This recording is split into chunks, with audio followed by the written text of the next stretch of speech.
अगर आपको squadron leader M आलम साहब याद, 7 सितंबर को उन्होंने 5 जहाज इंडिया के गिराए थे लेस देन 1 मिनट में। ये भी बहुत बड़ा इंटरनेशनल रिकॉर्ड है जो आज तक ब्रेक नहीं हो सका। गाजी सबमरीन थी, क्या खास बात थी कि दुश्मन इतना खौफजदा था इससे? समुंदर में सबमरीन को तलाश करना ऐसे ही है कि जिस तरह डेजर्ट में, सहरा में कुछ सुई गिर जाए। जब भी कभी भी इनकी सबमरीन हमारे पानियों में आई है वो पकड़ी गई। 290,000 स्क्वायर किलोमीटर का एरिया है समुद्र में हमारा, which is bigger than entire Punjab and KP के इन दोनों को मिलाने से भी बड़ा एरिया। इंसिडेंट होता है, उस इंसिडेंट में कश्मीर में कुछ टूरिस्ट मारे जाते हैं। उन्होंने फौरन इंसिडेंट के 10 मिनट के बाद पाकिस्तान पे ब्लेम करना शुरू कर। हालांकि इसकी इन्वेस्टिगेशन होनी चाहिए थी। जिस विलेज में वो इंसिडेंट हुआ है वो बॉर्डर से 200 किलोमीटर, 9 लाख आर्मी उनकी डिप्लॉय है वहाँ पे कश्मीर में। तो क्या 9 लाख बंदा मिलके 5 बंदों को नहीं रोक सका? लाहौर पर कब्जा कर लिया, कराची पोर्ट पर कब्जा, फेक प्रोपेगेंडा था। तो हम कहते हैं ना कि हमने बॉर्डर्स पे जंग जीती है या फोर्सेस ने जंग जीती है। मेरा ख्याल मीडिया वार भी हमने जीत ली है। ऑपरेशन बुनियानुल मरसूस में नेवी का क्या रोल था? ये बड़े नारे मारते हैं ना कि हम दुश्मन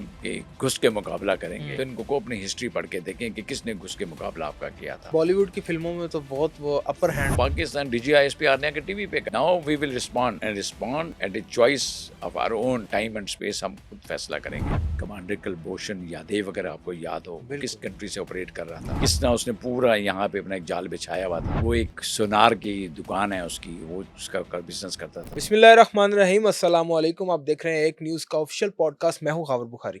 नाज़रीन, आज हमारे साथ डॉक्टर SM शहजाद मौजूद हैं। डॉक्टर साहब का मुख्तसरन तारुफ मैं ये करवाऊँ। डॉक्टर साहब कमोडोर हैं नेवी के और इस वक्त वाइस चांसलर हैं मिनहाज यूनिवर्सिटी के। डिफेंस डे मनाया जा रहा है और साथ ही साथ नेवी डे भी मनाया जा रहा है। डॉक्टर साहब से जानेंगे कि पाकिस्तान नेवी का अभी जो मार्का हक ऑपरेशन बुनियानुल मरसूस गुजरा है उसमें नेवी का क्या किरदार था और पाकिस्तान की नेवी दुनिया की बेहतरीन अफवाज में से है और पाकिस्तान की नेवी जो है इसने क्या रोल अदा किया था ऑपरेशन बुनियानुल मरसूस में और मार्का हक में।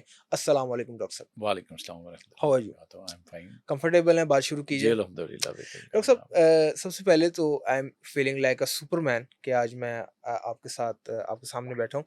मुझे ये बताइएगा कि डिफेंस डे मनाया जा रहा है और नेवी डे मनाया जा रहा है, क्या तासुरात हैं? क्या समझते हैं कि ये कितना ज़रूरी है ये दिन मनाना, और नेवी के हवाले से नेवी डे मनाना कितना ज़रूरी है? देखिए, चाहे डिफेंस डे हो या नेवी डे हो, हमने एक अचीवमेंट की है और हमेशा करते रहे हैं। 65 वार में भी बड़े हमारे कारनामे हैं। उसके बाद भी हम मसलसल इंडिया को नॉक डाउन किया हुआ है, उसे जीतते चले आ रहे हैं। जी। हमें इसको सेलिब्रेट करना चाहिए और अपने शोहदा को याद करते हैं हम इस दिन, जिन्होंने अपनी जो है कुर्बानी दी इस मुल्क के लिए। तो जो ये 6 सितंबर 1965 की अगर आप बात करते हैं तो ये कश्मीर पे जंग हुई थी। 6 सितंबर का दिन गुजर गया। 7 सितंबर को एयरफोर्स ने इसमें एंट्री की। अगर आपको स्क्वाड्रन लीडर एम आलम साहब याद जी, हैं, बिल्कुल। तो 7 सितंबर को उन्होंने 5 जहाज इंडिया के गिराए थे लेस नेशनल देन 1 हीरो। मिनट में। ये भी बहुत बड़ा इंटरनेशनल रिकॉर्ड है जो आज तक ब्रेक नहीं हो सका। अगर आप नेवी की बात करें तो एक गाजी सबमरीन थी हमारी, जिसने नाको चने चबोए थे इनको। ये अपने हार्बर से बाहर नहीं निकल सके 1965 वार में।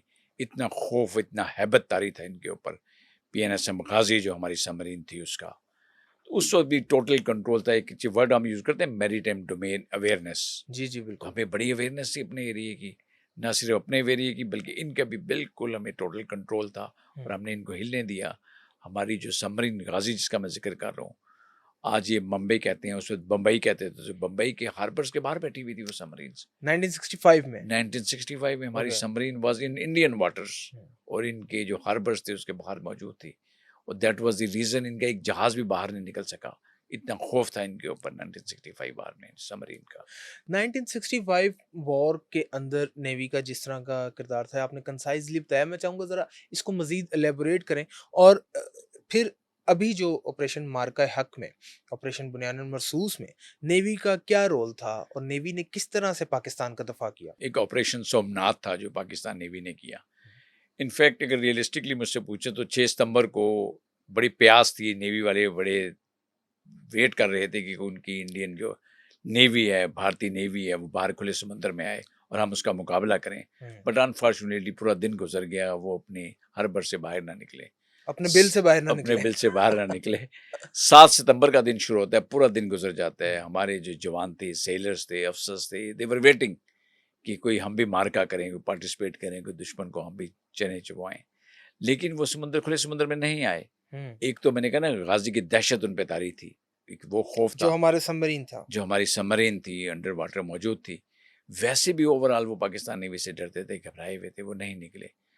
तो 7 सितंबर की शाम को ये फैसला किया जाता है नेवल हेडक्वार्टर में कि हम ऐसा करते हैं कि पाकिस्तानी अपनी पोर्ट से बाहर निकलते हैं, खुले समुद्र में जाते हैं, बल्कि हम सैकड़ों माइल का जो है सफ़र तय करते हुए इंडिया चलते हैं, इंडिया के पानी में जाते हैं और वहाँ जाके हम ऑपरेशन करेंगे। हम्म, तो एक बड़ा केयरफुली ऑपरेशन सोमनाथ के नाम से प्लान किया गया।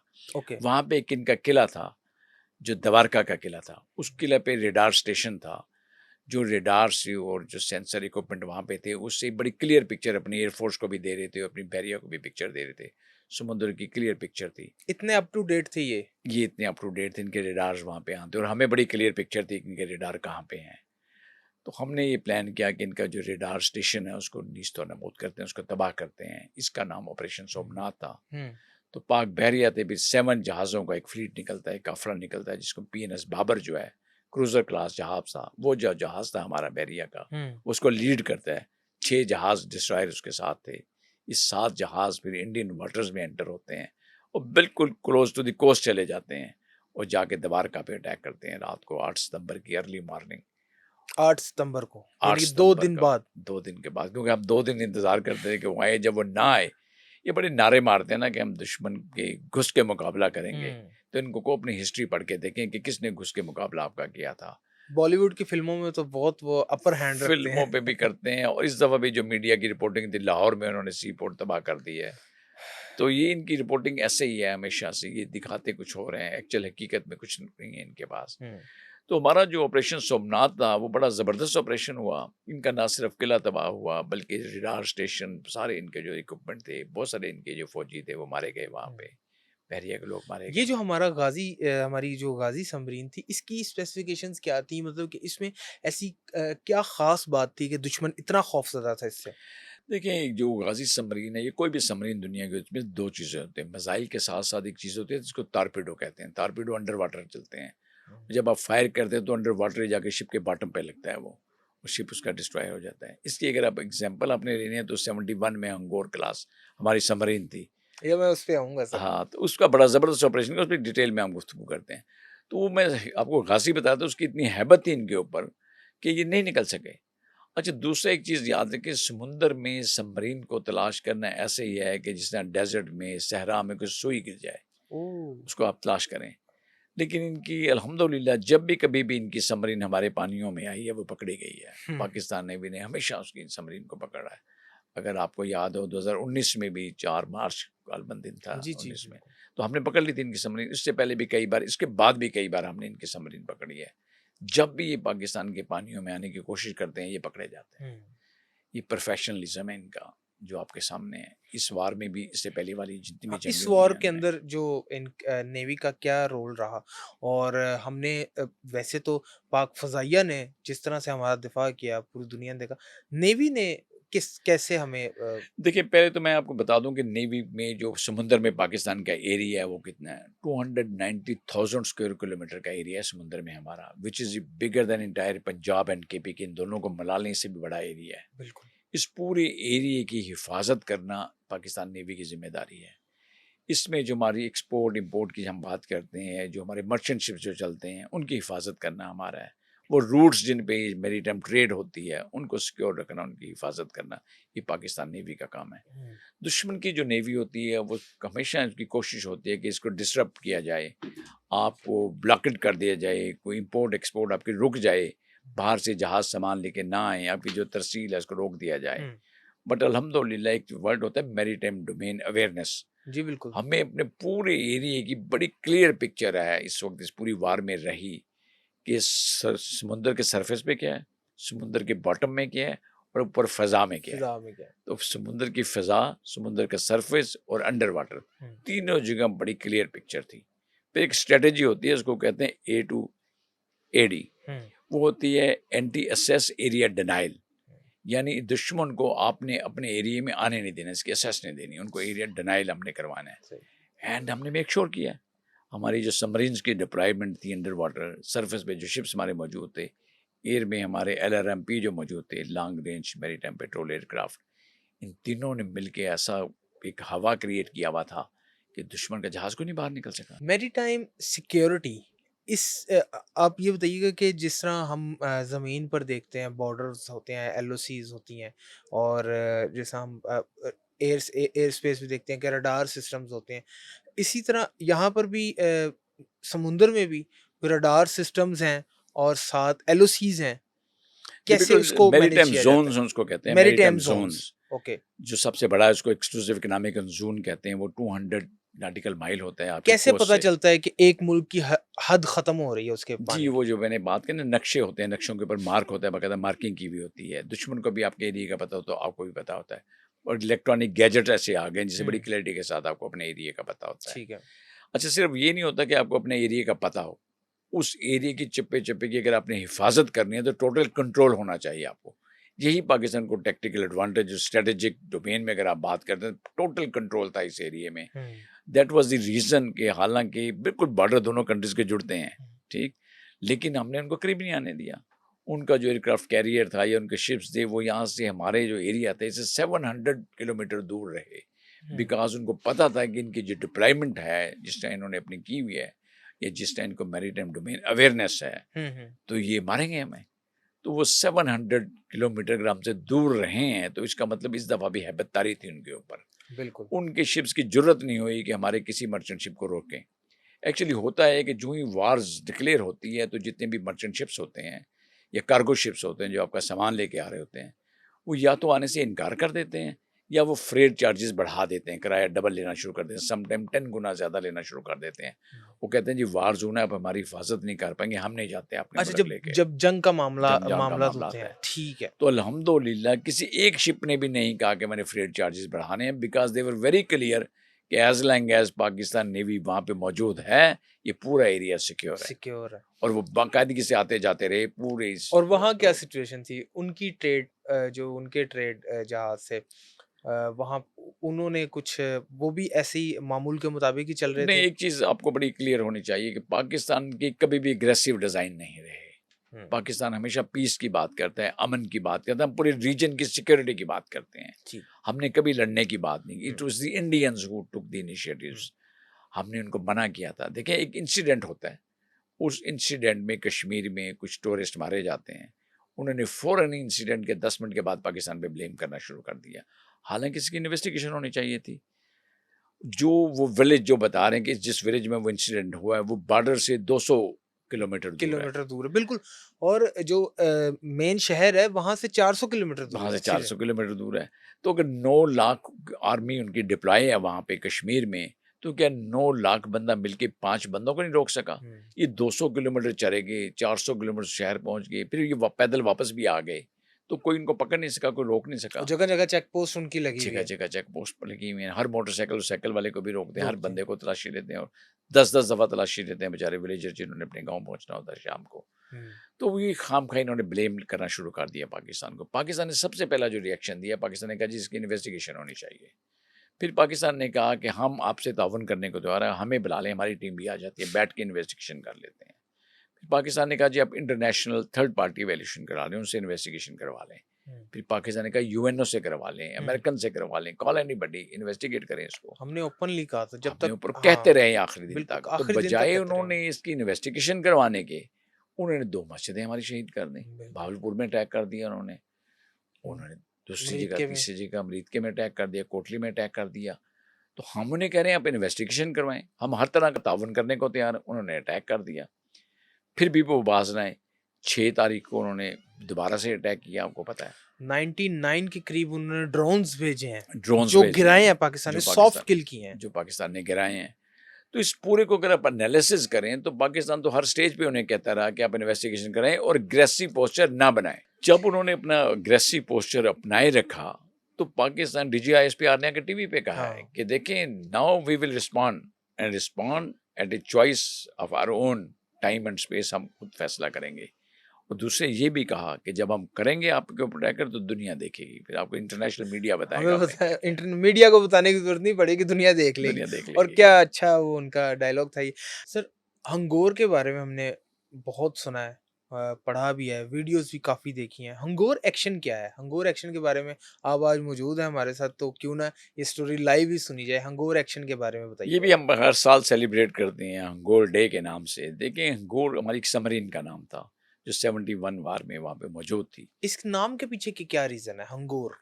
ये तो हर जिसने शिप्स के नाम रखे जाते हैं इस तरह इनके भी नाम रखे जाते हैं। हुँ, शिप्स का हर सबमरीन का एक नाम, जिस तरह गाजी सबमरीन थी, गाज़ी हंगोर समरीन। सबमरीन थी, अभी खालिद सबमरीन है, हुँ, बहुत सारी हुँ, सबमरीन्स हैं हमारी, सही। किसी न किसी उस पे नाम होता है। तो ये जो हंगोर सबमरीन थी, इससे भी ये काफ़ी डरे हुए थे और घबराए हुए थे। बट इन्होंने अपनी तरफ से जुर्रत की कि हम बाहर निकल के देखते हैं, तो 1971 में। 71 में तो आईएनएस कुकरी इनका निकला बाहर। तो जो ही उसके रेंज में आया उन्होंने टारपीडो फायर किया हमारी सबमरीन ने, हुँ, और ऐसा टारपीडो फायर किया कि पहला टारपीडो जाके लगा कुकरी को। उसके 2 मिनट के बाद इन्होंने दूसरा अपना टारपीडो फायर किया, उसने भी कुकरी को हिट किया। और देखते-देखते चंद मिनटों में इनका पूरा जहाज जो आईएनएस कुकरी था वो ज़ेरे ज़मीन चला गया, वो डूब गया वहाँ हुँ। पे। तो उसको बचाने के लिए, रेस्क्यू करने के लिए ने फिर कुछ देर के बाद, कुछ घंटों के बाद एक दूसरा जहाज भेजा आईएनएस किरपान के नाम से। आईएनएस किरपान, हाँ जी, मतलब वो जो सिखों की बिल्कुल, बिल्कुल। जब वो किरपान। किरपान आया जहाज, उस पे भी फिर हिट किया टारपीडो, उसको भी लगा। काफ़ी डैमेज हुई उसकी भी किरपान सही। की।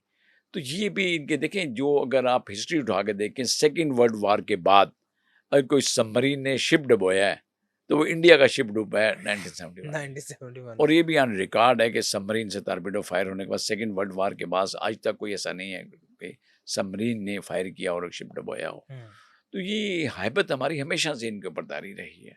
दैट इज़ द रीज़न मैंने कहा 65 वार में ये बाहर नहीं निकले। हुँ। 71 में भी इन्होंने 2 अपने जहाज़ों का जो तबाह करवाए हैं हमारे हाथों। इस दफ़ा भी इनको पूरा यकीन था कि पाकिस्तान के जो सबमरीन्स हैं वो यहीं कहीं डिप्लॉयड हैं। दैट वाज़ द ये रीज़न कि वो करीब नहीं भी आए। नहीं आए। मैंने बताया ना, हमारा जो एरिया है, अगर आप कोस्ट लाइन की अगर आप बात करते हैं तो यहाँ से कुछ 350 किलोमीटर आगे चले जाएँ तो वहाँ तक हमारा एरिया है। और बट ये 750 किलोमीटर दूर है, 700 प्लस किलोमीटर दूर है। इंडियन मीडिया पे ये बड़के मारते रहे हैं, इंडियन मीडिया के ऊपर आके बोलते रहे हैं कि लाहौर पर कब्ज़ा कर लिया, कराची पोर्ट पर कब्ज़ा कर लिया। वो सब कुछ फेक प्रोपेगेंडा था। मेरा ख़्याल ये, अगर इस वार की जो मीडिया रिपोर्टिंग है, अगर आप कंपैरिज़न करें तो एक तो हम कहते हैं ना कि हमने बॉर्डर्स पे जंग जीती है या हुँ, फोर्सेस ने जंग जीती है। मेरा ख़्याल मीडिया वार भी हमने जीत ली है इस हुँ, दफ़ा। जितनी मैच्योर रिपोर्टिंग पाकिस्तान की मीडिया ने की है, शायद इस किसी ने नहीं की। और इंडिया तो बेहुदा लोग हैं, जो उन्होंने रिपोर्टिंग की है वो अब सबके सामने है। कभी वो लाहौर में सी पोर्ट पे कब्ज़ा कर रहे थे, कभी कराची तबाह कर रहे थे, कभी इस्लामाबाद पे कब्ज़ा कर रहे थे। हुँ, देखिए, अगर आपको याद हो 2019 में भी इन्होंने इंडिया क्रॉनिकल्स के नाम से एक वेबसाइट पकड़ी गई थी, जिसमें 750 इनकी आगे से वो साइट्स इन्होंने बनाई हुई थी, जिसके ऊपर ये डिफरेंट किस्म का प्रोपेगेंडा चला रहे थे। हुँ। जिस प्रोफेसर के नाम पे इन्होंने बनाई हुई थी वो साइट, वो तो जब वेस्टर्न कंट्रीज़ ने पकड़ा और इनको बताया कि वो उसको 2002 में उसकी डेथ हो चुकी है जी। प्रोफेसर की, जिसके नाम पे आप चला रहे हैं।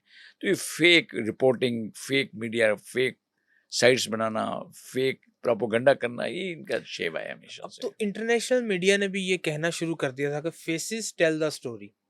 आप अगर Aurangzeb air vice marshal Aurangzeb, DG ISPR और हमारे जो नेवी के एडमिरल हैं, उनकी फेस देखें, तो वो मुस्कुराते हुए फेसेस थे और इनके ज़रा मुरझाए हुए फेसेस थे। तो बयानिए की जो जंग थी, जो नैरेटिव की वॉर थी, वो पाकिस्तान ने उसको शुरू डे 1 में ही जीत लिया था कि बाद में लेटर ऑन जब हमने फील्ड में हम उतरे हैं, तो हमने ज़्यादा प्रूव किया अपने आप को? सर, हम तो हमेशा से जंग जीते हैं। जब भी जंग लगी है इंडिया पाकिस्तान की, पाकिस्तान के जो नौजवान हैं आपको घरों की छतों पे मिलेंगे। हुँ। ये मोर्चों में जाके छुपते नहीं हैं। ये अल्लाह अकबर का नारा लगा के निकलते हैं। आपको अगर याद होगा, जब उन्होंने कहा था कि हम शाम की चाय जाके लाहौर के लाहौर जिमखाना में पिएँगे, जिमखाना में पिएँगे। तो पूरा लाहौर बॉर्डर पे पहुँच गया था। हम रोक रहे थे, बीआरबी क्रॉस कर गए थे सारे कि हम खुद फाइट करेंगे। तो हमारा जो जज़्बा है ना, वो बड़ा सादिक है जज़्बा। हुँ। अल्लाह ताला पे यकीन है। हमेशा से इस जज़्बे के साथ पूरी कौम निकलती है इनके ख़िलाफ़ कि हम ये जंग जीतेंगे। और दूसरा, शहादत का जो जज़्बा है हमेशा, चाहे वो आर्म फोर्सेस के लोग हों या हमारे सिविलियंस हों, ये हमेशा एक हमें पता है हेयर आफ्टर, इससे बाद जब हम ऊपर जाएँगे तो एक अच्छी जगह पे पहुँचेंगे हम। तो इसलिए वो जो शहादत का जज़्बा है ना, that also make difference. How you justify, हम ये मानते तो हैं बहैसियत एक पाकिस्तानी, मुझे इस चीज़ पे फ़ख्र है कि मेरी नेवी जो मेरी पाकिस्तान नेवी है, वो वर्ल्ड की बेस्ट फ़ौज है, ठीक है? मैं इस चीज़ को जस्टिफाई आप कैसे करेंगे? अगर इस चीज़ को मैं ये इस केस को प्रेज़ेंट करूँ कि कैसे नेवी हमारी बेस्ट है? देखिए, मैंने आपको कहा इसको जस्टिफाई करने की ज़रूरत नहीं। उनकी नेवी हमसे 6 गुना बड़ी नेवी है, तादाद में तादाद में। और जो नेवी इंफ्रास्ट्रक्चर के हवाले से भी। इंफ्रास्ट्रक्चर के साथ ये अददी एतबार से उनकी शिप्स ज़्यादा हैं, उनकी सबमरीन ज़्यादा हैं, उनके पास एयरक्राफ्ट ज़्यादा हैं, उनके पास हेलीकॉप्टर ज़्यादा हैं, फाइनेंसिस भी। फाइनेंसेस ज़्यादा हैं उनके पास, लेटेस्ट इक्विपमेंट है उनके पास। इस सब कुछ होने के बावजूद why they are crying? Why they were defeated? तो ये कोई जस्टिफाई करने की ज़रूरत नहीं है कि हम कैसे हैं और वो कैसे हैं। मैं हमेशा कहता हूँ तो कि it is not the gun which fight, it is man behind the gun. आपकी जो रिगरस ट्रेनिंग होती है यहाँ पे, जो अल्लाह ताला पे आपका यकीन होता है, जिस जज्बे के साथ आप लड़ते हैं, दैट मेक डिफरेंस। अगर हम कहते हैं दुनिया में बेस्ट नेवी है, तो उसके लिए फिर आपने बैटलफील्ड में अपने आप को प्रूव करना होता है। होता है। और ये हमने 65 में भी प्रूव किया, 71 में भी किया और अभी मार्का हक में भी प्रूव कर दिया है। मुझे ये बताइएगा कि जो पाकिस्तान नेवी के जो अमन डायलॉग थे, अभी रिसेंटली फेब में अमन डायलॉग हुआ, उसमें बहुत से मुल्क शामिल थे। उसके बाद भी इंडिया जो है वो हमला करता है, और इस अमन डायलॉग ने इंडिया को कितना डैमेज किया? वैसे तो पाकिस्तान की इमेज को इस अमन डायलॉग ने बहुत स्ट्रॉन्ग किया था, लेकिन इंडिया का जो एक नैरेटिव था कि पाकिस्तान अमन नहीं चाहता, और पाकिस्तान के खिलाफ उन्होंने जो नेगेटिव अपना एक लोगों को इंटरनेशनल कंट्रीज में इमेज बनाया हुआ है, उस हवाले से बताइएगा। इंडिया हमेशा 2 बातें करता है। एक तो वो हमेशा कहता है कि पाकिस्तान को डिप्लोमेटिकली हमने आइसोलेट कर दिया। दूसरी वो बात करता है कि जी अमन इस पूरे रीजन का जो पाकिस्तान ख़राब कर रहा है।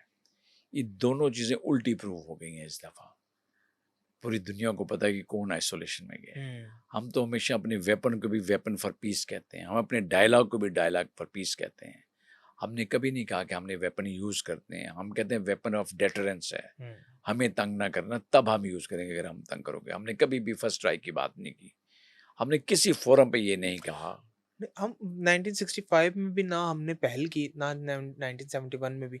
मैं आपसे ये जानना चाह रहा हूँ कि जो रिसेंटली अमन डायलॉग हुआ था, इसके बाद इंडिया ने हम पे अटैक किया ना, इसके बाद ये सारा वाकया हुआ, ऑपरेशन बुनियाद मरसूद, वहाँ से ऑपरेशन सिंदूर लॉन्च हुआ।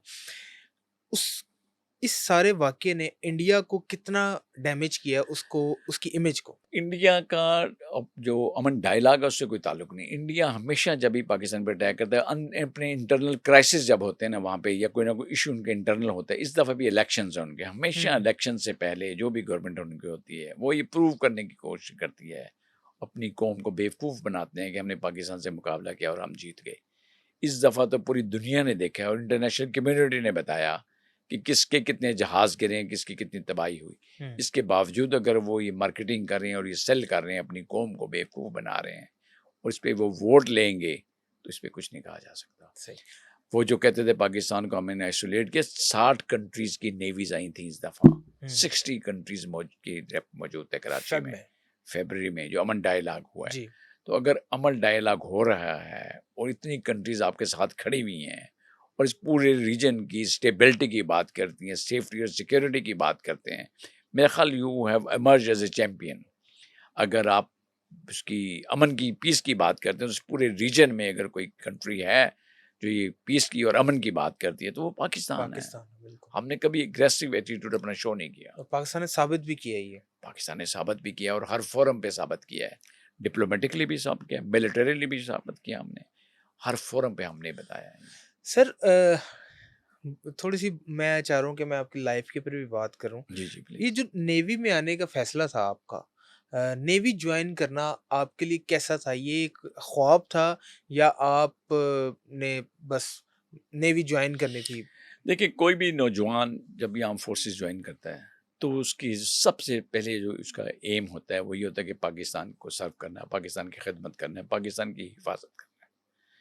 जब आप पाकिस्तान की हिफाजत करने का सोचते हैं, तो फिर आप अपनी जान पे खेलते हैं। आपके पास 3 ऑप्शंस थे ना? आप पाकिस्तान आर्मी में बैटलफील्ड में जा सकते थे, आप पाकिस्तान एयर फोर्स में जा सकते थे। नेवी को, स्पेसिफिकली नेवी को आपने क्यों देखिए, चूज़ किया? बचपन में जब हमारा बचपन था, अगर आपको याद हो, 6 सितंबर हो, 14 अगस्त हो या 23 मार्च हो, टीवी पे बड़े प्रोग्राम चलते थे। हम भी सुबह-सुबह उठ के टीवी ऑन करके बैठ जाते थे टीवी के आगे, परेड वगैरह देखते थे। जो व्हाइट यूनिफ़ॉर्म है ना, ये आपको फ़ैसिनेट करती है। अच्छा। अच्छा, उस वक़्त तो आपको समुंदर में एक एडवेंचर की आप बात करते थे, बट अगर रियलिस्टिकली जब हमने नेवी जॉइन की तो मैंने देखा, ये कफ़न पोश लोग हैं। हाँ, हाँ, हाँ। ये कफन पहन के एक दफ़ा कसम खा के घर से निकलते हैं कि हम इस मुल्क की हिफाजत के लिए जा रहे हैं। और वैसे भी जब आप समुंदर में होते हैं, उसकी वसअतें आपको नज़र आ रही होती हैं, हम्म। सिर्फ अल्लाह ताला ऊपर होता है जो आपकी हिफाजत करने वाला होता है। वहाँ कोई आपके रिलेटिव नहीं बैठे होते, यहाँ मैं किसी के आपसे ऊपर नहीं पूछना लगाते। चाहूंगा कि कई कई महीने समंदर में रहना, पानी ही पानी है, अच्छा इधर नजर घुमाई पानी, इधर नजर घुमाई पानी, कई कई महीने समुंदर में रहना कैसा फील आती है, और क्या आप फील कर रहे हैं कि बस घर जाने का दिल तो करता होगा आपका? मुझे हर फोरम पे, हर पॉडकास्ट में ये क्वेश्चन पूछा जाता है कि आप बड़े परेशान होते होंगे समुंदर में रह, कितने दिन कैसे बंदा आइसोलेशन में गुजारता है। समुंदर में रहना तो ऐसी है जैसे जेल में आप बंद हुए हुए हैं। तो मुझसे अगर रियलिस्टिकली पूछें आप, पाकिस्तान का जो फ़ौज में बंदा है, चाहे वो आर्मी में हो, नेवी में, एयरफोर्स में, एक ख़ास जज्बे के तहत है वो ना घर वालों के बारे में सोचता है, ना मार्केट के बारे में सोचता है, ना रिलेटिव का सोचता है। सिर्फ एक मिशन होता है कि मैंने पाकिस्तान की हिफाजत करनी है। हम्म। इस जज्बे के तहत आप समुद्र में होते हैं, और नीचे पानी होता है, ब्लू वाटर, और ऊपर ब्लू स्काई होता है, और अल्लाह ताला के बहुत करीब होते हैं वो लोग जो समुद्र में ऑपरेट करते हैं, बिकॉज़ उनको पता होता है कि अल्लाह ताला ही आपकी हिफाजत करता है। लाइफ कैसी है अंदर आपको, जब आप घर से निकलते हैं और आपको पता है कि आपने कई कई महीने घर नहीं आता, फैसिलिटीज क्या दी जाती है? देखिए, वहाँ पे अनकंडूसिव एनवायरनमेंट होती है, वहाँ पे एक ऐसी आपकी तबीयत ख़राब हो रही होती है, हम उसको सी सिकनेस कहते हैं, आप सी सिकनेस, वोमिटिंग कर रहे होते वॉमिटिंग हैं, कर रहे होते हैं, बिल्कुल। थोड़ा-सा एब्नॉर्मल एटमॉस्फेयर होता है वहाँ पे, बिक अल्लाह ताला ने इंसानों को तो ज़मीन पे रहने के लिए बनाया था ना, जी। अगर आपके मैंने समुद्र में रहना है, हाँ। तो थोड़ा-सा है। लेकिन अल्लाह ताला ने साथ ये भी कहा है कि जो लोग समुद्र पे जिहाद करते हैं, उनको ज़मीन पे जिहाद करने वालों से 10 गुना ज़्यादा सवाब होगा। हम्म। इसका मतलब कि वहाँ बड़ी क्लैरिटी है कि आप अपने वतन के लिए कुर्बान होने के लिए आए हुए हैं वहाँ पे। तो बड़ी क्लैरिटी के साथ फिर लोग काम करते हैं और अल्लाह ताला के ज़्यादा करीब होते हैं। ज़्यादा करीब इसलिए होते हैं कि सवाई ड्यूटी देने और अल्लाह को याद करने को, और कुछ चीज़ आपको याद नहीं आती वहाँ पे। हमने मूवीज में देखा कि एसएसजी कमांडोज की जो ट्रेनिंग है, उसमें समुद्र के अंदर जो ट्रेनिंग है वो एक बहुत एसेंशियल पार्ट है। आप लोगों की ट्रेनिंग कैसे होती है? जो नेवी के ऑफिसर्स हैं, क्या इनकी आपकी भी ट्रेनिंग बिल्कुल वैसी ही हार्ड ट्रेनिंग है, या आपको थोड़ा-सा मतलब कि? देखिए, ये बड़े क्वेश्चन इस तरह का पूछा जाता है हमेशा। जो स्विमिंग होती है, हर नेवल अफ़सर को या सिपाही को, हमारे जो सेलर्स होते हैं, उसको स्विमिंग आनी चाहिए। हुँ। लेकिन स्विमिंग आने का सिर्फ़ ये मतलब नहीं कि स्विमिंग पूल में आपने स्विमिंग करनी है, हमारी खुले समुद्र में भी स्विमिंग होती है। और कई और प्रेशर के साथ शिप होती से है। जंप भी लगवाया जाता है। अगर शिप्स के डिफरेंट स्टोरेज होते हैं, डिफरेंट फ्लोर होते हैं, हुँ। तो पहले फ्लोर, दूसरे फ्लोर, तीसरे फ्लोर पर आहिस्ता-आहिस्ता आप वो लेते हैं। टॉप वाले फ्लोर से जब आप खुले समुद्र में छलांग लगाते हैं, समुद्र की बिफरती हुई लहरों में जब आप समुद्र का सीना चीरते हुए आगे चलते हैं, ओह! तो it's not that easy, quite difficult है। लेकिन मैंने कहा ना, एक ख़ास जज़्बा है जिसके तहत आप ये सब कुछ कर रहे होते हैं, अनकंडूसिव एनवायरनमेंट में ऑपरेट कर रहे होते हैं। बिकॉज़ आपको पता है कि इसका अजर क्या आपको मिलना है, और फिर आपका मिशन बड़ा क्लियर है कि मैं पाकिस्तान के लिए काम कर रहा हूँ। मेरा ख़्याल इस वार ने इस कौम को इकट्ठा कर दिया एक प्लेटफ़ॉर्म पे। बिल्कुल। जो नौजवान थे इस तरह जिस तरह नज़र आए हैं, या हमारे जो पॉलिटिशियंस नज़र आए हैं, पॉलिटिकल लीडरशिप नज़र आई है, मिलिट्री लीडरशिप, पूरी कौम जो थी एक पेज पे थी, और बिल्कुल। सब ने मिल के दुश्मन का मुकाबला किया। जब भी जंग लड़ी जाती है, आर्म फोर्सेस नहीं जंग लड़ते जब तक पूरी नेशन उनके साथ ना हो, और ये हमने साबित कर दिया है।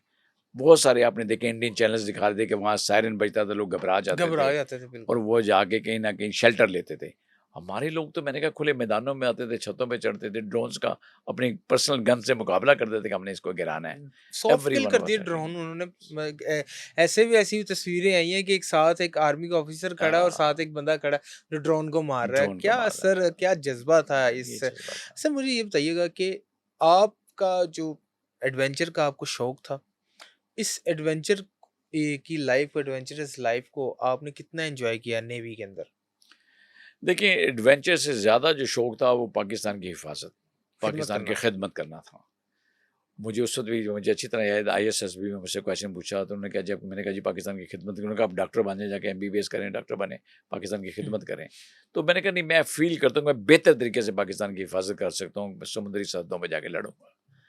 तो थ्रू आउट जब आप ये फ़ैसला करके घर से निकलते हैं, तो फिर आपको कोई गम नहीं होता, कोई परेशानी नहीं होती कि यार मुझे इतने दिन रहना है, या मेरी बीवी बच्चों का क्या बनेगा, मेरे अम्मी-अब्बू मुझे याद कर रहे हैं, घर में क्या हो रहा होगा। फिर आप एक उसके मिशन के तहत काम कर रहे होते हैं, बड़ी क्लैरिटी के साथ काम करते होते हैं। फिर ये आपका पैशन बन जाता है, और पैशन को हमेशा आप एन्जॉय करते हैं। Navy is not a job, navy कोई ऐसा नहीं कि आप job, navy is a passion, lifestyle. Lifestyle है एक पूरे, और we live like a family. हमारे टॉप से लेके बॉटम था, हमारे नेवल चीफ से लेके जूनियर मोस्ट सेलर तक, एवरीवन नोज ईच अदर। हम एक फैमिली की तरह रहते हैं और एक फैमिली की तरह एक दूसरे को लुक आफ्टर करते हैं, उतना ही ख्याल रखते हैं हम एक दूसरे का। अभी मैं ये जानना चाहता हूँ आपसे कि मोदी साहब जो हैं इंडियन प्राइम मिनिस्टर, वो अपनी सीट बचाने के लिए पार्लियामेंट में भी और मीडिया के ऊपर आकर भी ये बार बार कह रहे हैं कि operation Sindoor is not over yet. Operation Sindoor अभी जारी है क्योंकि ऑपोजिशन का उनके ऊपर बहुत प्रेशर है। ये बताइएगा कि अगर कोई इस तरह का वाकया दोबारा आता है, नेवी किस तरह से रेडी है? और मेरा नहीं ख्याल कि वो जुर्रत करेंगे, लेकिन अगर वो कोई हमाकत करते हैं, नेवी उनका मुकाबला कैसे करेगी? सर बड़ी सिंपल सी एग्जांपल है, दो पहलवान अगर अखाड़े में लड़ रहे हों या दो बॉक्सर रिंग में लड़ रहे हों, एक मार खाने के बाद रिंग छोड़ के भाग जाए और भागते हुए सिफारिशें कराए कि मुझे बचा लेना इनसे, वो 200 मील दूर जाके कहे कि नहीं मुकाबला अभी जारी है, मैंने तो पास लिया हुआ है। तो ये बिल्कुल ही इनकी एग्जाम्पल है। ये जंग हार चुके हैं और बुरी तरह हार चुके हैं। ये खुद भागे हैं, इन्होंने फ़ोन करके जंग रुकवाई है। अगर ये हिम्मत थी तो उस दिन मुकाबला करते ही, इन्होंने खुद रुकवाई है ये जंग। ये पहली दफ़ा नहीं है। 47-48 में जब कश्मीर की जंग हुई थी तब भी यूएन सिक्योरिटी काउंसिल में इंडियंस ही गए थे, तब भी इन्होंने जाकर रुकवा दें। उस दिन जो जंग रुकी थी उसी को हम लाइन ऑफ कंट्रोल कहते हैं, जिस दिन जहाँ पे जिस लाइन ड्रा कर की गई थी। इस दफ़ा भी इन्होंने खुद फ़ोन करके रुकवाया है। ये मैं नहीं कह रहा, ये पूरा इंटरनेशनल मीडिया कह रहा है। 30 दफ़ा से ज़्यादा खुद प्रेसिडेंट ट्रंप ये कह चुके हैं कि इन्होंने मुझे बिल्कुल फ़ोन नहीं करके होगा। ये रखवाया है। तो अब कोई अबहम नहीं रहना चाहिए इसमें। बाकी बात है इन्होंने पास लिया, भाई कब ख़त्म होगा मैं बता देता हूँ किस दिन ख़त्म होगा। जिस दिन इंडिया का बिहार का जो इलेक्शन होना है, ये इलेक्शन ख़त्म होगा, खत्म होगा। इनकी तसल्ली हो जाएगी। ये अपनी आवाम को बेवकूफ़ बना रहे हैं उस दिन तक जब तक इनके इलेक्शन की कैंपेन चल रही है। जिस दिन इलेक्शन की कैंपेन होगी उसे दूसरे एक ना ये डिनाइल मोड में है। इनको यकीन ही नहीं था, इनका ख्याल था राफेल एयरक्राफ्ट आ गए हैं, अब पाकिस्तान को निस्तो नाबूद कर देंगे। इनको अभी तक ये यकीन नहीं आया, इनके 7 जहाज़ गिर जहाज चुके गिर हैं। 7 का फिगर है। 7 का फिगर है। ये अब मैं नहीं कह रहा, ये भी प्रेसिडेंट ट्रंप ने कहा है और प्रेसिडेंट रिपीटेडली कहा है कि 6 नहीं 7 है ये फिगर, 7 जहाज़ इनके गिरे हैं। तो ये एक डिनाइल मोड में थे। इनको अभी तक झटका लगा हुआ, होश में नहीं आए कि इनके साथ क्या हुआ है। आप सी में देख लें, आप लैंड पे देख लें, बॉर्डर्स पे देख लें, आप कश्मीर में देख लें, आप एयर में देख लें, हर जगह डिफीट का होने के बाद इनकी पार्लियामेंट की डिबेट सुने, इनके साथ कांग्रेस क्या कर रही है, राहुल गांधी की स्पीचेस सुने वो क्या कह रहे हैं इनको। इन्होंने हर महाज पे इनको इस दफ़ा शिकस्त हुई है। इन्होंने अपने जो मिशन अब्राड भेजा, आपने देखा उन्होंने क्या किया जाके, बहुत डिप्लोमेटिकली भी इनको मार पड़ी है जी, वहाँ जी। से। और हमने जो समिट भेजा इंटरनेशनल मीडिया के ऊपर, उसने बड़ा अच्छे पाकिस्तान को डिफेंड किया। इनके जो हालाँकि बड़े-बड़े नाम से शशि थरूर जैसे लोग थे उसमें, इंटेलेक्चुअल्स हैं इंडिया के, लेकिन वो बहुत बुरी तरह अपने नैरेटिव की जंग हारे। क्या वजह समझते हैं? आखिर क्यों वो डिफेंड भी नहीं कर सके? देखिए शशि कुछ तो थरूर, बात होती शशि हाँ, थरूर एक बहुत बड़ा नाम है, बातों के मास्टर हैं वो। शशि थरूर जो है ना is a very good orator. वो बहुत ज़बरदस्त कहानी सुनाता है आपको, ओरेट करता है चीज़ों को। वो क्यों नाकाम रहा? वो इसलिए नाकाम रहा कि सब्सटेंस नहीं था इनके पास, बोलने के लिए कुछ था नहीं, प्रेजेंट करने के लिए कुछ था नहीं इनके मुझ पास। मेरे पास दे वर मैं कहीं लूजर। पे सच्चा हूँ, तो मैं हाँ, बात बिल्कुल बता रहा हूँ बिल्कुल ना। बिल्कुल अगर ऐसा। मैं सच्चा ही नहीं हूँ तो बिल्कुल ये। अच्छा, यही इनके साथ इनके मीडिया ने किया, यही इनका जो डिप्लोमेटिक मिशन अब्राड था उन्होंने किया है। किसी जगह भी आपको पता है कि जगह तो गानों की महफिल करके वो वापस आ गए, वापस बिकॉज़ आ उन्होंने गए। कहा जी कि मेरी बात सुनी कोई नहीं रहा था, फिर चले गज़लें सुना देता हूँ गज़लें मैं सुना आपको। दी। तो ये तो इनका डिप्लोमेटिकली भी बुरी तरह फेल हुए हैं। हुँ, चूँकि हमने पहले दिन से लेके देखिए 22 अप्रैल को इन्होंने पहला वो स्टार्ट हुआ जिस दिन इंसिडेंट हुआ है। फिर इन्होंने हमारी 2 मस्जिदें शहीद की, आपको पता है भावलपुर पे मारा, मरीद के भी इन्होंने मस्जिद को गिराया। कभी भी ऐसा नहीं होता कि किसी रिलीजियस उसके ऊपर आप करते हैं, हमेशा मिलिट्री टू मिलिट्री टारगेट्स लिए जाते हैं।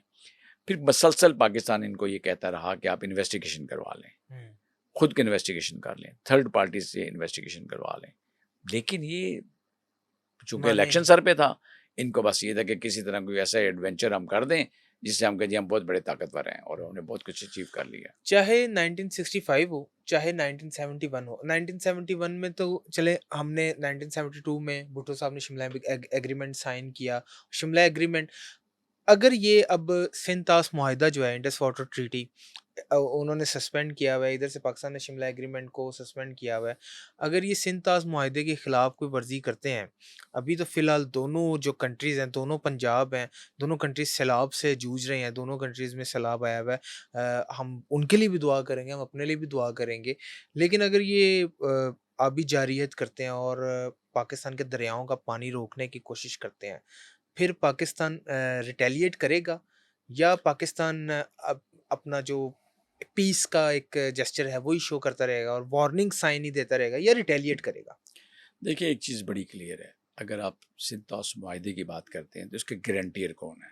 वर्ल्ड बैंक इसका गारंटियर है। 3 पार्टी के दरमियान मुआहिदा हुआ है, 2 पार्टीज़ के दरमियान में नहीं। हम भी इसकी पार्टी हैं, भारत भी इसकी पार्टी है, वर्ल्ड बैंक की इसकी पार्टी है। वर्ल्ड बैंक ना सिर्फ पार्टी है बल्कि इसका गारंटियर है। तो जब इंटरनेशनल गारंटीज़ आपके पास मौजूद हैं तो ये नहीं रोक सकते। ये तो बड़ी क्लियर होना चाहिए हमको, नंबर 1। नंबर 2, इन्होंने कहा जी हमने सस्पेंड कर दिया, हम पानी नहीं छोड़ेंगे। सर, एक गिलास है ना पानी का भरा हुआ है, जब इससे ज़्यादा इसमें पानी डालेंगे तो फिर ऑटोमेटिकली बाहर आएगा। तो नहीं रोक सके ना पानी। अभी तो वो छोड़ रहे हैं छोड़ रहे अभी हैं तो वो वो छोड़ इसलिए ही कि रहे उनके पास कैपेसिटी नहीं है। कैपेसिटी नहीं है, और वो इंफ्रास्ट्रक्चर भी नहीं है जो वो वहाँ पे इंफ्रास्ट्रक्चर में। और बिल्ड कर आज सकें। अगर वो फैसला भी करते हैं तो it will take another 25 years to build more dams भाई जिसको ये स्टोर करेंगे। सही। और दूसरी एक चीज़ याद रखें, पानी स्टोरेज नहीं होता सर, पानी का अपना एक रास्ता होता है।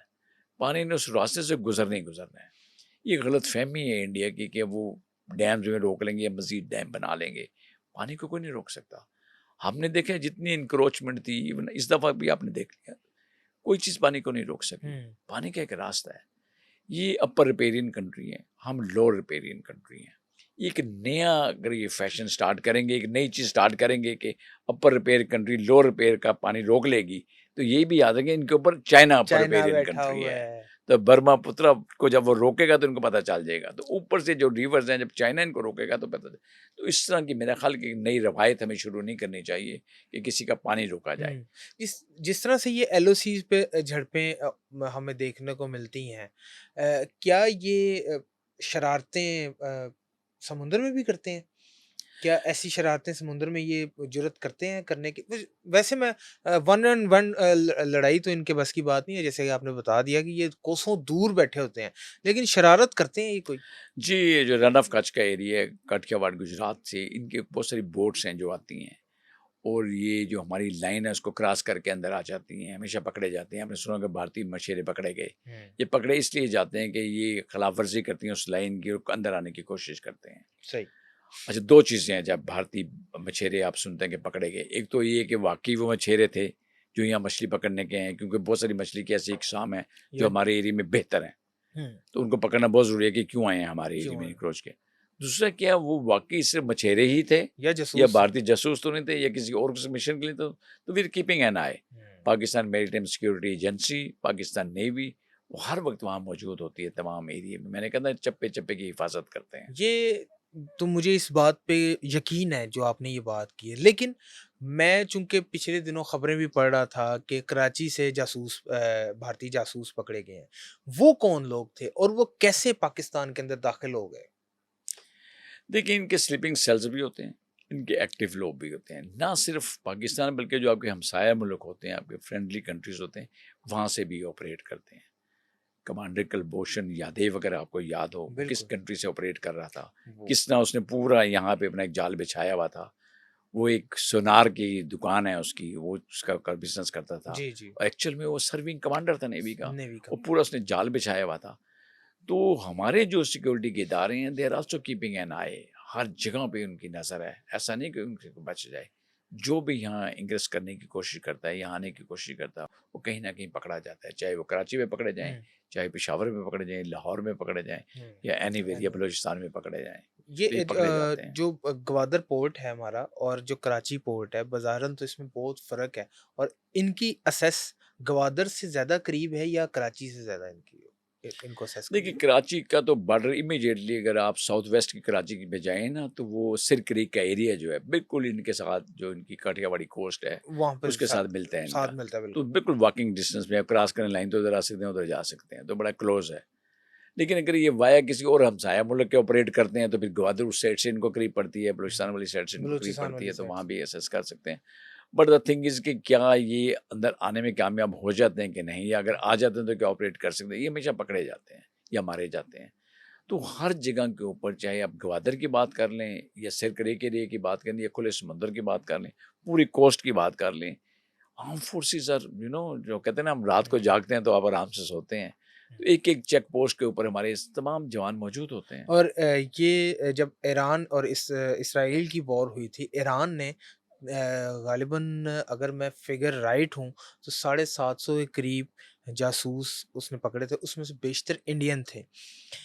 आया मैं ये जानना चाहता हूँ आपसे, अगर तो पाकिस्तान से भी जासूस, इंडियन जासूस पकड़े जाते हैं और पाकिस्तान नेवी और पाकिस्तान आर्मी इनका कला कमा करती है। ये कराची से गवादर जाते हैं और वहाँ से फिर ये अपना रूट लेते हैं। क्या ईरान पहुँचते कैसे हैं और पाकिस्तान ये पहुँचते कैसे हैं? देखिए, ये इनके सहूलतकार होते हैं, जो हमेशा हम बात करते ये हैं कि कहाँ बैठे होते हैं? वो डिफरेंट सिटीज़ में होते हैं, हर जगह पे मौजूद होते हैं। ये लोगों को लेयर करते हैं, कुछ इस तरह की चीज़ें दे के, इस तरह के इंसेंटिव्स दे के कि आपको पता नहीं चल रहा है, और आप अननोइंगली या अनविलिंगली एंटी स्टेट एक्टिविटीज़ में इन्वॉल्व हो जाते हैं। जब आप इन्वॉल्व हो जाते हैं, ये आपको ब्लैकमेल करते हैं, फिर आपसे काम लेने की कोशिश करते हैं। हुँ, इनके जो मास्टर्स होते हैं वो कहीं और बैठे होते हैं। ये जो गरीब लोग होते हैं, उनको किसी न किसी लालच दे के उनसे कोई लालच ना कोई से। इस तरह का काम करवाते हैं। बिल्कुल। बट सर्टेनली वो जो गरीब होता है, जब पकड़ा जाता है या उसको रियलाइज़ हो जाता है कि मैं गलत काम करता हूँ, तो वो नहीं करता, फिर पकड़ा जाता है, बता देता है। सम टाइम वो खुद बता देते हैं, सम टाइम वो पकड़े जाते हैं। बट इनका जो नेटवर्क है वो देखें, सिर्फ पाकिस्तान तक महदूद नहीं है। महदूद नहीं है। वो कनाडा में भी करते हैं ये काम, ये अमेरिका में भी करते हैं। इन्होंने सिखों का ग्रैंडमा मारा है वहाँ पे कनाडा में, हुँ, पूरी दुनिया को पता है। बहुत सारे मुल्कों में ऑपरेट करते हैं और हमेशा मुँह की खाते हैं, बदनाम होते हैं ये। बट वो कहते हैं ना, एक मकार आदमी है जो, वो अपनी मकारी से जाता नहीं है। इनकी खसलत में ये मौजूद है कि कहीं मौजूद। न कहीं आपको साँप जो होता है ना, हमेशा डंक मारता है, आपको पता है, वो जितना मर्ज़ी दूध उसको पिलाते रहें। तो इनकी खसलत में ये चीज़ें शामिल हैं, ये चैन से नहीं बैठेंगे। कौन सी कम्युनिटी है जो इस वक़्त भारत में चैन से रह रही है? चैन से रह रही है। आप क्रिश्चियंस आरएसएस की ने बात और कर लें, तबाही हिंदुत्व फेर ने दी है, तबाही फेरी है। तबाही फेरी हुई है।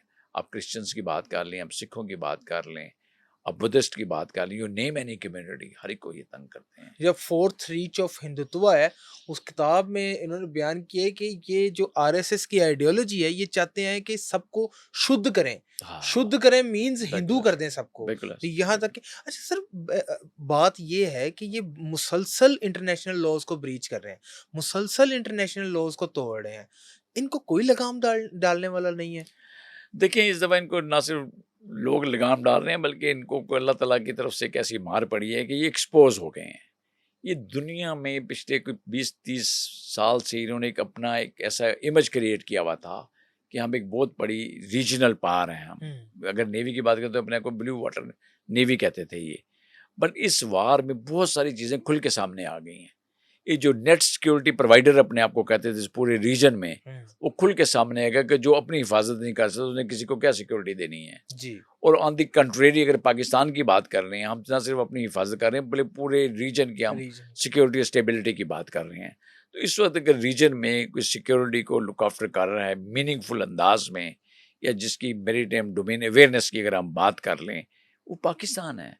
वो इंडिया की तो हवा निकल गई है, जो उन्होंने एक फॉल्स इमेज अपना क्रिएट किया हुआ था। वो तो इस दफ़ा अ, पहले दूध का दिन ही दूध पानी का पानी हो गया। अल जज़ीरा ने भी, न्यूयॉर्क टाइम्स ने भी और बीबीसी ने भी वो अल जज़ीरा की बड़ी मशहूर स्टोरी और बड़ी इंडियन मीडिया में चली हुई थी, बलून बर्स्ट वाली, हाँ, वो मोदी के हवाले से। सर, बिल्कुल। आखिर में मैं आपसे ये चाहूँगा कि जो यंगस्टर्स हैं, जो पाकिस्तान आर्मी के अंदर आना चाहते हैं, पाकिस्तान नेवी के अंदर आना चाहते हैं, उन्हें आप कैसे इन्फ्लुएंस करेंगे कि वो पाकिस्तान नेवी में अपनी खिदमत अंजाम दें? सर, मुझे किसी को इन्फ्लुएंस करने की ज़रूरत नहीं है। ये मुल्क रहने के लिए बना, रहती दुनिया तक ये मुल्क कायम रहेगा। इसके जो नौजवान हैं वो हज़ारों की तादाद में हर 6 महीने के बाद आर्मी, नेवी, एयर फोर्स में अप्लाई करते हैं। और इट्स वेरी डिफ़िकल्ट, बहुत टेस्ट एंड ट्रायल के होते हैं, बड़े कम लोग सेलेक्ट होते हैं। आप यकीन बहुत करें, कम लोग। हज़ारों की तादाद में एवरीबॉडी वांट्स टू जॉइन। ये वो जज़्बा है हमारे नौजवानों में, छोटे-छोटे बच्चों में। अब बच्चों से पूछें क्या बनना है, वो डॉक्टर और वो इंजीनियर कम कहते हैं, वो अब कहते हैं नहीं मैंने कहते फ़ौज में जाना है। फौज में जाना। वो इसलिए कि उनको फ़ौज का पता चल गया है। थोड़ा-सा एक बच्चों को ना एक मिसअंडरस्टैंडिंग थी 65-71 वार में, कि पता नहीं हमने जीते भी थे, ये ऐसी स्टोरी हमें पढ़ाई हुँ, जा रही है। बट इस दफ़ा जेन ज़ी को भी ये यकीन आ गया है, जेन जी ने भी देख ली है देख जंग लिया है वाकई कि जंग इंडिया कि के साथ जब भी पाकिस्तान लड़ते हैं तो कैसे लड़ते हैं, वो किस लेवल पे उनको जाके मारते हैं। है। तो इस दफ़ा जेन ज़ी को भी यकीन आ गया कि हमारे पाकिस्तान व्यूअर्स के पहला लिए है। आखिर में कोई पैगाम देना चाहें अगर आप? सर पाकिस्तान हमारा है, हम पाकिस्तान के बने हैं। आर्म फोर्सेस और पाकिस्तानी अवाम भी एक कॉलब हैं, एक जान हैं। इकट्ठा हम रहेंगे, इकट्ठा लड़ेंगे और इकट्ठा मिलके हम पाकिस्तान की हिफाज़त करेंगे। आपकी अवाम के बगैर आर्म फोर्सेस कुछ भी नहीं है। अच्छा। जब भी जंग लड़ेगी, इस दफ़ा भी लड़ी है, आइंदा भी लड़ेंगे, अवाम को साथ लेके चलेंगे। तमाम लोग वन पेज पे होंगे। दुश्मन के दांत जिसे इस दफ़ा खट्टे किए हैं, आइंदा भी खट्टे करेंगे। दुश्मन की जुर्रत नहीं होगी हमारे साथ मुकाबला कर सके। सर, आपका बहुत-बहुत शुक्रिया आपके टाइम का, आपके कीमती वक़्त का। बहुत कुछ सीखने को मिला हिस्ट्री के हवाले से 1965 वॉर, हंगोर के बारे में हमने जाना। आप देख रहे थे एक न्यूज़ का ऑफ़िशियल पॉडकास्ट। मैं हूँ आपका होस्ट ख़ावर बुखारी। हमें दें इजाज़त, दुआओं में याद रखिएगा। अल्लाह हाफ़िज़। नासिर।